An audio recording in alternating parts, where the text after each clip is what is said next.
Well, greetings, everyone. We've been going through some ideas for different prayer techniques and meditation techniques that I find helpful. And today I'd like to talk about one that really is the foundation for this book, The Return of the Prodigal Son by Henry Nouwen. It's a wonderful little read, very short, very deep book. But the basis of this book is Nouwen traveled to Russia while it was still the Soviet Union and was granted access to see Rembrandt's The Return of the Prodigal Son, which is on the cover of the book.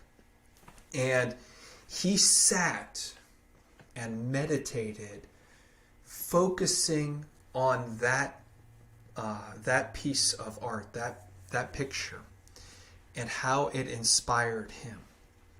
So to do this prayer technique, what you will need is something visual. Typically, you'll want to use something that is static. It is possible to go out and do landscapes, actually go out into the woods to meditate on this, but that's generally speaking a different technique, and so we might cover that some other time. But for today, you want to grab a picture. You'll see over my shoulder here, there is a icon. This comes from a Greek monastery. I forget which monastery I got that from originally, but that actually was painted by a Greek Orthodox monk. And I said painted, but that's not the right word. Technically, we say that is written. And so what you want to do is grab something like that or some other piece of art that actually inspires you towards God. So not just something you find beautiful, but something that can relate you to God. And you want to fix your gaze on that painting or that icon, that piece of that visual reminder. And you want to think about how that piece of art, that visual, connects to God. So in the picture that's behind me, St. George is killing the dragon, and up in the top corner there's a hand. You think about things like, what is the hand doing? What is the dragon? What is the dragon of my life? What is God's role in moving me to kill the dragons? What is St. George's face expressing? How does my face look? All of these questions that begin to unravel in our minds. With Henry Nouwen's book, with The Return of the Prodigal Son, one of the things that he focused intently on was the Father's hands and how they're oversized and how those hands reached out and touched him. If you are focusing on a visual, a different type of visual, you might have different questions or thoughts that work through your mind. I've done this exercise before with things like large keys, a large key on a key ring. And what does that key mean? What is it unlocking? What is it locking? Who owns the key? What does the key tell you? And the whole time you're trying to get that concept to match up with God. So in something like a key and meditating on it, you're going to say, what doors am I unlocking? What doors am I leaving locked?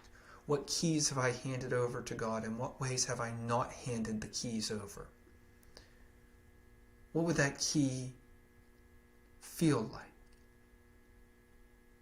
And again, you kind of want to keep this a distinct meditation with the eyes and not be terribly tactile with whatever you're holding or whatever you're looking at.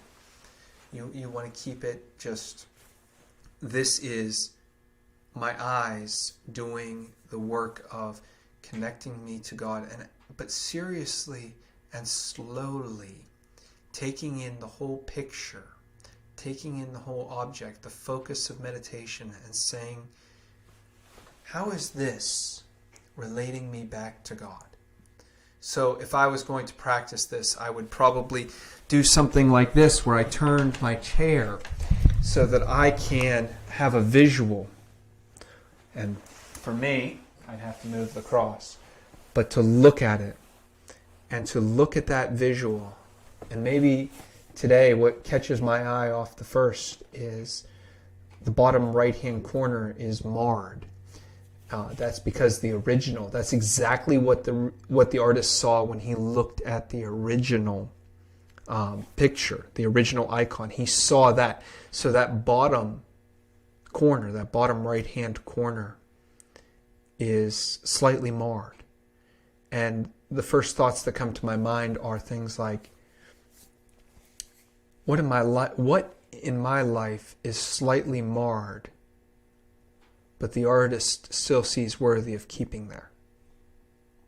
What is it that when I think about my life isn't quite perfect, isn't quite right, and yet the artist, who is God, still keeps that piece there? There's no touch-up, there's no painting over it. Rather, it is part of what gives the picture of my life some new beauty or different beauty. What does that scar remind me of? And what can be transformed? You see, that's a lot of questions for just a few seconds of staring at a piece of art. And in this instance, it was only one corner of the piece. I could probably now reflect for, several minutes anyway, on just those questions that came out of a few seconds of staring at a piece of art that is meant to draw me to God. So this week, I hope that some of you who might be more visual processors than I am, I hope that you think about, how can you approach art? How can you approach the beauty of our world to let it connect you back to God? Take some time, take a few minutes, meditate on it. Ask yourself how it can connect, how that piece of art can connect you to the God around us. So until we meet again, God bless, and I hope that you find this helpful and enjoyable.